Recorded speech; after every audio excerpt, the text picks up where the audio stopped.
آمین۔ ایک بات اچھی طرح سے ہم سب کو معلوم ہونا چاہیے کہ ہمارا بنیادی عقیدہ یہ ہے کہ مرنے کے بعد ہمیں اٹھایا جائے گا، اور جو ہماری روح ہے اس وقت ہمارے جسم میں،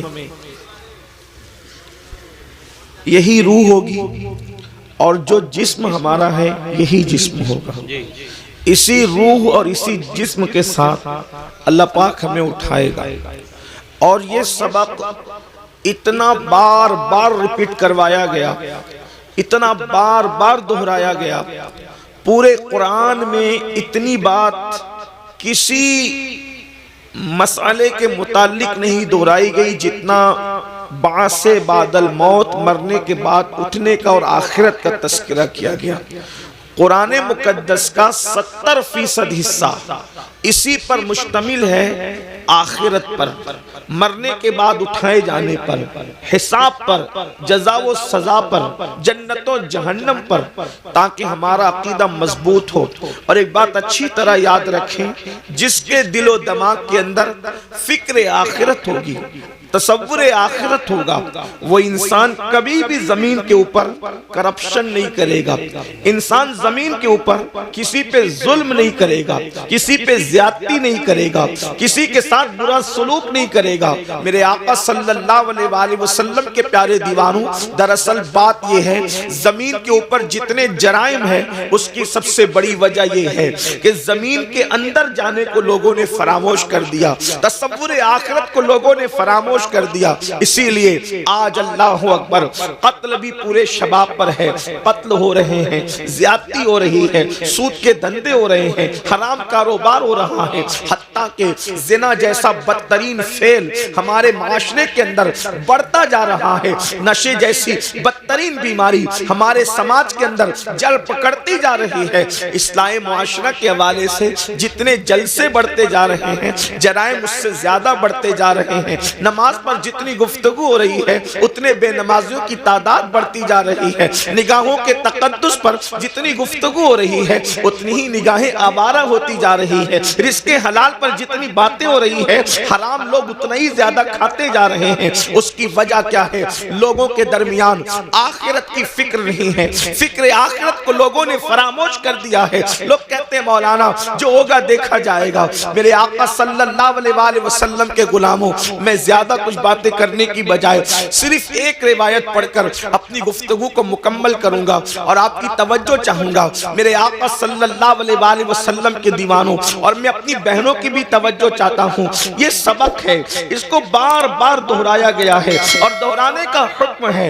آپ نے کبھی کسی میت کو مٹی دی ہوگی تو مٹی دیتے وقت جو مسنون دعا ہمارے یہاں بآیت کریمہ کو بطور دعا پڑھا جاتا ہے، میں نے ان آیات کی تلاوت کی ہے۔ جب ہم کسی کی قبر پر مٹی ڈالتے ہیں، اللہ اکبر، میرے آقا صلی اللہ علیہ وآلہ وسلم کے دیوانوں، پہلی بات تو یہ ہے، قبر پر مٹی ڈالنا کوئی رسم نہیں ہے، قبر پر مٹی ڈالنا کوئی فارمیلٹی نہیں ہے، بلکہ جب ہم کسی کی قبر پر مٹی ڈالیں، اے محلوں میں رہنے والوں، اے نرم گدوں پر آرام کرنے والوں، پوری پوری راتوں کو عیاشیوں کی نظر کرنے والوں، اپنی دولت کے گھمنڈ اور میں چکنا چور ہو کر خدا کے غضب کو چیلنج کرنے والوں، مصطفیٰ جان رحمت کی آنکھوں کی ٹھنڈک کو اللہ اکبر غفلت کی وجہ سے ترک کرنے والوں، گناہ اور جرائم کر کے جنت کا خواب دیکھنے والوں، جب تم کسی کی قبر پر مٹی ڈالو تو اس وقت یہ تصور کرو،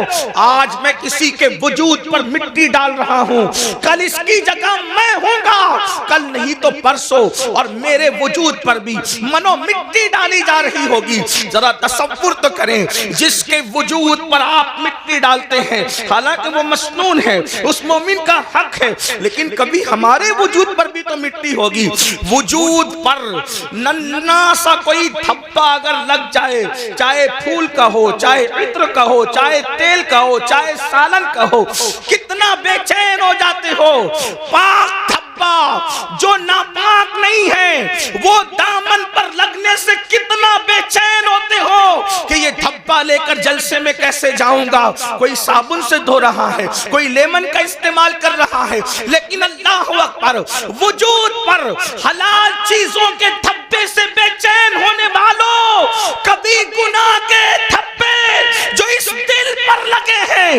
سے بھی بے چین ہوئے ہیں، اس سے بھی بے قرار ہوئے ہیں، اس سے بھی مضطرب ہوئے ہیں۔ ممکن ہے کہ جلسوں میں، محفلوں میں، ولیمے کی محفل میں، شادی کی محفل میں، نکاح کی محفل میں یہ ڈھبا لے کر کے جاؤ تو انسان تمہارا مذاق اڑا سکتا ہے، لیکن دلوں پر کروڑوں جرائم کے دھبے لگا رکھا ہے۔ فرشتے اور اللہ کے نیک بندے دلوں سے نفرت کر رہے ہیں، خدا کلام نہیں فرمائے گا، خدا نگاہ رحمت نہیں فرمائے گا۔ اللہ اکبر، کیا بنے گا اس وقت ہمارا؟ اللہ اللہ، جب ہم پہلی مٹھی بھر کے مٹی ڈالتے ہیں تو کہتے ہیں منہا خلقناکم، اسی پر انسان کا غرور چکنا چور ہو جانا چاہیے۔ لوگ کہتے ہیں میں سردار ہوں، میں مخیر ہوں، میں ادیب ہوں، میں خطیب ہوں، میں ڈاکٹر ہوں، میں انجینئر ہوں، میں وکیل ہوں۔ آپ جانتے ہیں موبائل کی ریکارڈنگ کی گئی کہ سب سے زیادہ دنیا میں انسان کیا الفاظ بولتا ہے پوری دنیا میں، صرف ہندوستان اور بیرون یعنی کہ پڑوسی ملک کی بات نہیں، بر صغیر کی بات نہیں، پوری دنیا کے لوگوں کی ریکارڈنگ کی گئی فون کی کہ سب سے زیادہ انسان کیا بولتا ہے۔ تو ریکارڈنگ کے اندر یہ بات آن ریکارڈ آئی کہ انسان سب سے زیادہ میں بولتا ہے، میں سے زیادہ وہ کوئی دوسرے الفاظ کا استعمال نہیں کرتا۔ اور یاد رکھنا، جہاں انا ہے، اس لیے کہ میں کو عربی میں انا کہتے ہیں، جہاں انا ہے وہاں فنا ہے۔ جب تک انسان میں میں ہے، اگر وہ تہجد بھی پڑھے تو اللہ کی معرفت نصیب نہیں ہوتی۔ جب تک انسان میں میں ہے، اگر وہ قرآن بھی ایک دن میں پورا ختم کر لے، اللہ کا عرفان نصیب نہیں ہوتا۔ اسی لیے صوفیہ پہلے میں نکالتے ہیں، جہاں میں ہے وہاں کچھ نہیں ہے۔ حضرت علامہ شرف الدین یحییٰ منیری رحمت اللہ تعالی علیہ اپنی کتاب مکتوبات صدی دو صدی کے ایک مکتوب میں لکھتے ہیں، اگر انسان تیرے دل میں ذرہ برابر بھی میں انا تکبر ہے، ذرہ برابر، تو اللہ تیری عبادت قبول نہیں کرے گا۔ عبادت کی قبولیت کے لیے میں کا ختم ہونا ضروری ہے، اس لیے کہ سب کو شیطان نے تباہ کیا، اور شیطان کو جس نے تباہ کیا یہ اس کی میں ہے۔ اس سے پتہ چلا کہ شیطان سے بڑھ کر بھی کوئی اگر نقصان دہ چیز ہے تو اس کو میں کہتے ہیں، اس کو انا کہتے ہیں، اس کو گھمنڈ اور تکبر کہتے ہیں۔ قرآن کہتا ہے وَاسْتَكْبَرَ وَكَانَ مِنَ الْكَافِرِينَ، تکبر کیا اور کافروں میں سے ہو گیا۔ مسلمانوں، اس لیے صرف عبادت پر توجہ نہ ہو، بلکہ جو عبادت غرور پیدا کر دے، گھمنڈ پیدا کر دے، اس سے اللہ کی پناہ نہ ہو۔ اللہ کی پناہ طلب کرو۔ یاد رکھنا، اگر دامن میں توجہ کرنا، میں صوفیہ کی بات کر رہا ہوں، اللہ اکبر، اگر گناہ کر کے ندامت ہے اور عمل کر کے گھمنڈ ہے، تو عمل کر کے گھمنڈ سے بہتر گناہ کی ندامت ہے۔ یہ بات اچھی طرح یاد رکھنا۔ آج بہت سارے لوگ، شاید وہ اہل سنت میں نہیں ہیں، اپنے عمل پر نازا ہے۔ دوسروں میں اور ہم میں فرق یہی ہے کہ وہ صرف عمل پر ناز کرتے ہیں، اور ہم عمل کر کے عمل پر نہیں، جانے عمل محمد الرسول اللہ کی نسبت پہ ناز کرتے ہیں۔ نعرہ تکبیر، نعرہ رسالت، اولاد غوث آدم۔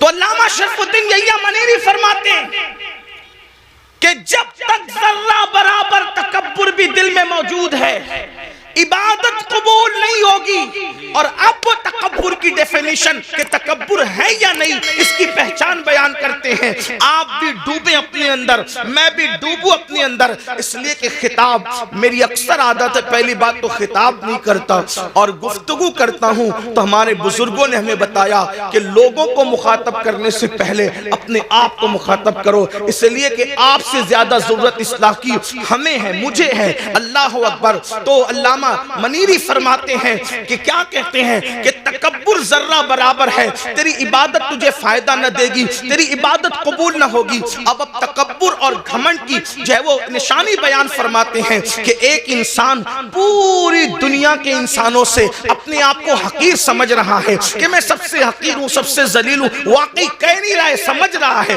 اس لیے کہ کہنا اور ہے، سمجھنا اور ہے۔ ہم بار بار کہتے ہیں میں سب سے زیادہ حقیر ہوں، لیکن کسی مقام پر اگر ہمیں بیٹھنے کو اچھی جگہ نہ ملے تو ناراض ہو کے محفل سے نکل جاتے ہیں، کیا ہمارے لیے جگہ بھی نہ تھی؟ اللہ اکبر۔ تو انسان کہتا بہت کچھ ہے لیکن سمجھتا کم ہے۔ اللہ اکبر۔ تو علامہ منیری رحمت اللہ تعالی علیہ فرماتے ہیں سارے انسانوں سے انسان اپنے آپ کو حقیر سمجھتا ہے، لیکن صرف ایک انسان سے اپنے آپ کو بہتر سمجھتا ہے۔ سب سے حقیر سمجھ کر ایک سے اپنے آپ کو بہتر سمجھا، مطلب ابھی بھی اس کے اندر گھمنڈ اور تکبر باقی ہے، اور جس میں تکبر باقی ہے اللہ اس کے عمل کو اس کے منہ پہ مارے گا، اللہ اس کے عمل کو قبول نہیں فرمائے گا۔ اپنے من میں ڈوب کر پا جا سراغ زندگی، تو اگر میرا نہیں بنتا نہ بن، اپنا تو بن۔ تو پہلی مٹھی بھر کر جب ہم کسی قبر پر مٹی ڈالتے ہیں تو کہتے ہیں منہا خلقناکم، اس کا مطلب کیا ہے؟ گھمنڈ والو،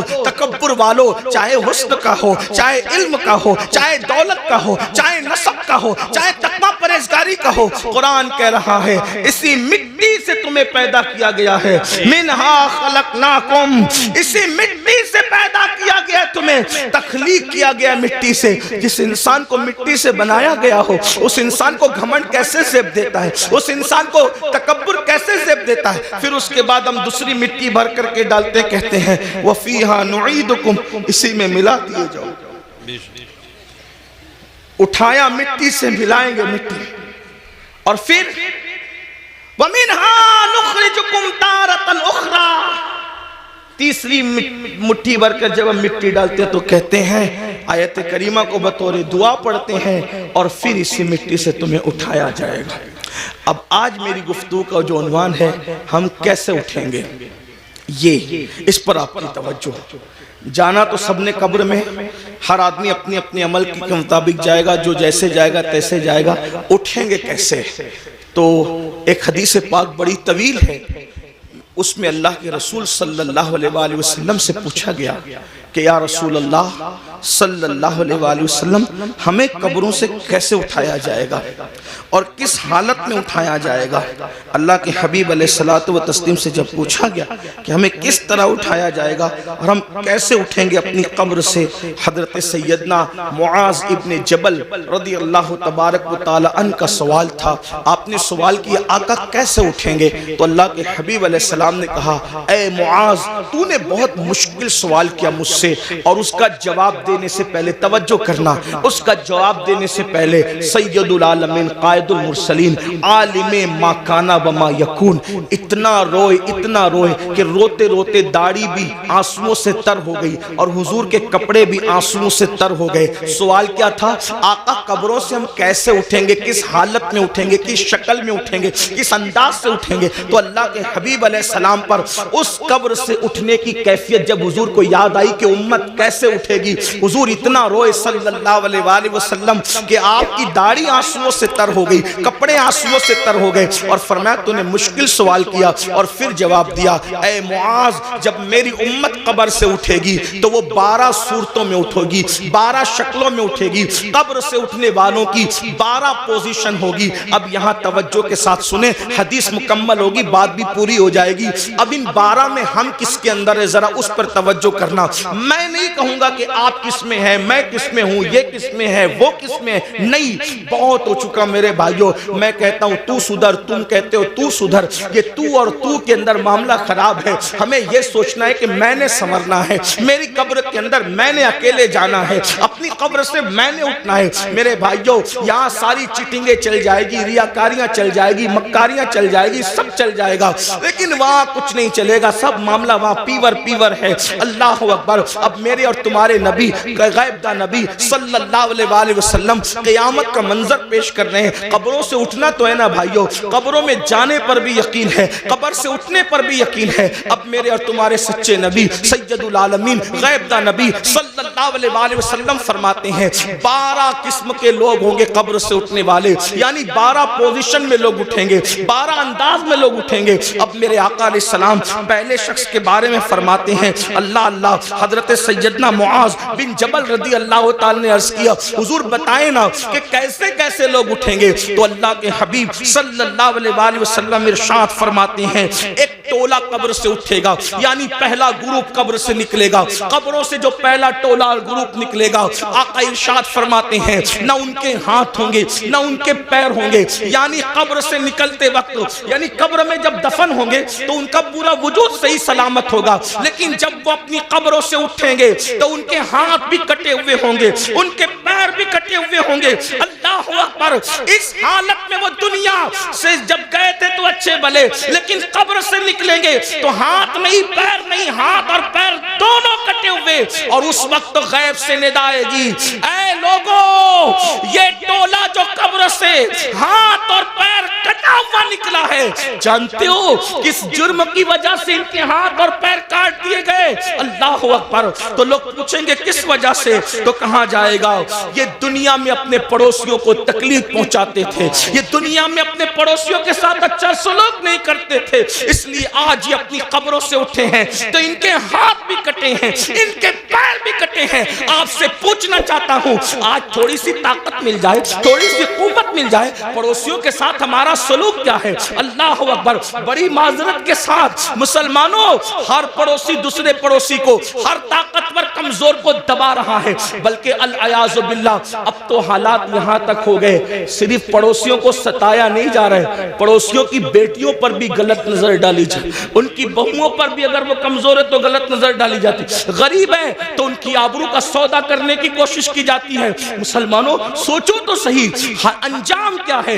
یہ دنیا ہے, دنیا میں کوئی روکے نہ روکے, کوئی ٹوکے نہ ٹوکے, کوئی جو چاہے جس طرح چاہے کر لے, مگر قبر ہے, آخرت ہے. ذرا سوچو تو صحیح, دنیا میں جس کے ہاتھ نہیں اس کا انجام کیا, دنیا میں جس کے پیر نہیں اس کی حالت کیا, لیکن آخرت میں جو اللہ اکبر لنگڑا اور لولا کر دیا جائے, کس بنیاد پر؟ پڑوسیوں کو ستانے کی بنیاد پر. آئیے میں طول نہ دیتے ہوئے صرف ایک دو روایت اس سلسلے میں آپ کی خدمت میں پیش کروں. جانتے ہیں اللہ کے رسول علیہ السلام فرماتے ہیں کہ جبریل نے میرے پاس آ کر پڑوسیوں کے بارے میں ایسی ایسی باتیں کرنا شروع کی کہ مجھے اندیشہ ہوا کہ کہیں پڑوسیوں کو وراثت میں حقدار نہ کر دیا جائے, پڑوسیوں کو جو ہے انسان کے مال میں شریک نہ کر دیا جائے. آقا علیہ السلام ارشاد فرماتے ہیں کہ کوئی بندہ پیٹ بھر کر کے کھانا کھا کے سو جائے اور اس کا پڑوسی بھوکا ہو, آقا فرماتے ہیں وہ کامل مومن نہیں ہو سکتا. یہاں تک آقا فرماتے ہیں کہ پڑوسی کا حق یہ ہے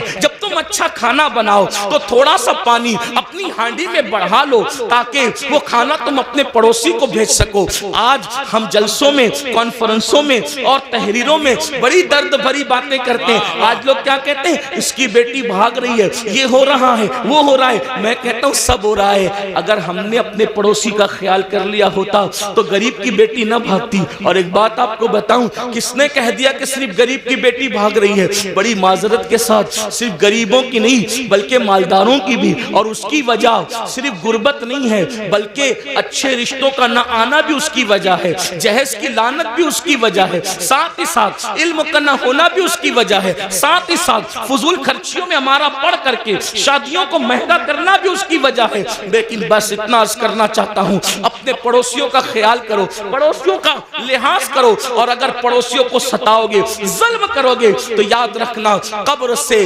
بغیر ہاتھ اور بغیر پیر کے اٹھنے کے لیے تیار ہو جاؤ. اسی پہ بس نہیں, آقا فرماتے ہیں وہ لنگڑے بھی اٹھیں گے, لولے بھی اٹھیں گے, اور ان کو منہ کے بل گھسیٹتے ہوئے جہنم میں لے جایا جائے گا کہ تم نے پڑوسیوں پہ ظلم کیا تھا. ایک بات پڑوسیوں کے متعلق اور رس کروں آپ سے, آج پڑوسیوں کے ساتھ اچھا سلوک ہمارا نہیں. کل لوگ جب گھر خریدنے جاتے تھے تو دیکھتے تھے کہ مسلمان رہتا ہے کہ نہیں رہتا ہے پڑوس میں. اور لوگ مسلمان کے پڑوس میں رہنا پسند کرتے تھے، اور آج لوگ مسلم محلے میں رہنا پسند نہیں کرتے۔ کیوں؟ سب سے زیادہ کچرا اور گھان اگر کسی علاقے میں ہوگی تو مسلم محلے میں، ننگے بچے چڈی پہن کر کے گالی گلوچ کر رہے ہوں گے تو مسلمانوں کے محلے میں، رات کے 3-3 بجے تک کے جھگڑے فساد کی آواز آ رہی ہوگی تو، اور ٹی وی کا آواز زور سے ہو رہا ہوگا تو مسلمانوں کے محلے میں۔ حد ہے، جس مذہب نے ڈسپلین سکھایا آج اس مذہب کے ماننے والے ڈسپلین سے دور ہے، اور دوسروں نے ہم سے سیکھ لیا اور ہم کورے ہو گئے۔ یہ رونا ہے، کوئی ڈسپلین ہماری زندگی میں نہیں۔ مسلمانوں سوچو تو صحیح، ہم کہاں ہیں؟ ہمیں اس سے نکلنا ہے۔ ہمیں، اگر ہم دین سیکھنے آئے ہیں جلسوں میں تو مبارکباد کے مستحق ہیں، اور اگر ہم صرف بھیڑ کرنے آئے تو جلسوں کے اندر سیاسی جلسوں میں سر دیکھے جاتے ہیں، مذہبی جلسوں میں سر نہیں دیکھے جاتے۔ یہاں تو بدلنے والوں کی تعداد دیکھی جاتی ہے۔ اگر جلسے انقلاب نہیں پیدا کرنے، صرف رسومات پر ہیں، تو یہ قیامت کی نشانیوں میں سے ایک نشانی ہے۔ اللہ کے رسول علیہ السلام نے فرمایا قیامت کی نشانیوں میں سے ایک نشانی یہ ہے کہ لوگ دین سننے جمع ہوں گے، دین پر عمل کرنے جمع نہیں ہوں گے۔ اللہ اکبر! جلسے والے بھی خوش، خطیب صاحب بھی خوش کہ کیا ہزاروں کی بھیڑ تھی، لیکن کہتا ہوں یہ قیامت کی نشانی ہے۔ دن اس وقت تک ٹھنڈا نہیں ہوگا ہمارا جب تک کہ جیسے جلسے میں رات کے 3 بجے تک ٹک کر بیٹھتے ہو، اسی تعداد میں جب تک نماز فجر میں نہ آؤ ہمارے کلیجے ٹھنڈے نہیں ہو سکتے۔ اس لیے کہ سروں کو گن کر سیاسی لیڈر تو خوش ہو سکتے ہیں، مذہبی لوگ اس سے خوش نہیں۔ ہاں شکر ضرور ہے کہ آپ آگے، اللہ کا شکر ہے، شکر کرتے ہیں، لیکن کتنے لوگ عمل کرتے ہیں، کتنے لوگ تبدیل ہوتے ہیں؟ تبدیل ہونے کے لیے سنو، اور آج کے بعد عہد کرو پڑوسیوں کے ساتھ بدسلوکی نہیں ہوگی۔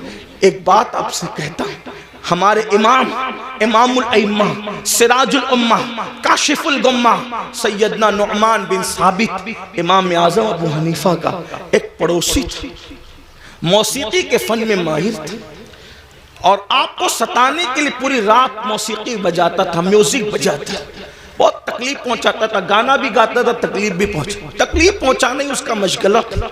اور ایک بات یہ بھی یاد رکھنا، اگر کوئی پڑوسی آپ کو ستائے آپ صبر کریں، کیونکہ پڑوسی کا حق ہے، آپ صبر کریں، آپ اس پہ ظلم نہ کریں۔ امام اعظم ابو حنیفہ رحمت اللہ تعالیٰ علیہ صبر کرتے تھے۔ ایک دن کسی نے اس کی کمپلین کر دی بادشاہ کے سپاہ کے پاس، بادشاہ کے سپاہی ہے، اس کو اٹھا کے لے گئے، اور جب اس کو اٹھا کر کے لے گئے تو امام اعظم ابو حنیفہ نے کسی سے پوچھا آج اس گویے کی آواز نہیں آتی؟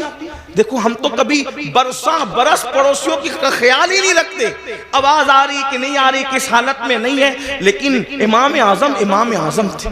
یہی تو بات ہے، دین مکمل دین ہے، دین مکمل نظام حیات ہے، دین مکمل جو ہے اللہ اکبر قانون زندگی ہے۔ امام نے پوچھا آج اس گویے کی آواز نہیں آ رہی ہے، تو کسی نے عرض کی خوشی خوشی حضرت اس کو تو پولیس اٹھا کے لے گئی، اس پہ تو کمپلین ہو گئی ہے، اس کو جیل میں ڈال دیا گیا۔ اب میرے پڑوسی کو جیل میں ڈال دیا گیا، آپ اسی وقت تشریف لے گئے، اور جانے کے بعد آپ نے فرمایا کہ میرا پڑوسی ہے، اس کو جیل میں کیوں ڈالا گیا؟ تو کہا آپ کو ستاتا تھا، گاتا تھا، میوزک بجاتا تھا، موسیقی بجاتا تھا، اس لیے یہ حال کیا گیا۔ فرمایا کوئی بات نہیں، اس کا میرا مسئلہ ہے، لیکن میں تو اس کو لے جاؤں گا۔ اور امام اعظم اپنے سورس سے، اپنی سفارش سے اس کو چھڑا کر لائے۔ رستے میں اس نے کہا میں تو آپ کو ستانے کے لیے کرتا تھا، آپ نے مجھے کیوں چھڑایا؟ فرمایا جو تو کرتا تھا وہ تیرا اپنا عمل ہے، مجھے پڑوسی کے ساتھ حسن سلوک کا حکم دیا گیا ہے، میں نے اس پر عمل کیا۔ قدم پکڑ کر کہتا ہے واللہ اگر کسی کو امام اعظم کہلانے کا حق ہے تو وہ ثابت کا بیٹا نعمان آپ ہی ہے۔ نعرہ تکبیر، نعرہ رسالت۔ بزرگوں کا طریقہ تھا، ہم اپنے پڑوس کے ساتھ، آج تو پڑوس میں سگا بھائی بھی رہتا ہے، ہم اس کے ساتھ کیا سلوک کرتے ہیں؟ اچھا کھانا بناتے ہیں تو معاذ اللہ چھپا چھپا کر کے کھاتے ہیں، ایسا نہیں ہونا چاہیے۔ پھر میرے اور تمہارے آقا صلی اللہ علیہ وآلہ وسلم ارشاد فرماتے ہیں دوسرا گروہ، دوسرا قافلہ، دوسرا ٹولہ جب اپنی قبر سے نکلے گا تو اس کی شکل سور کی طرح اور خنزیر کی طرح ہوگی۔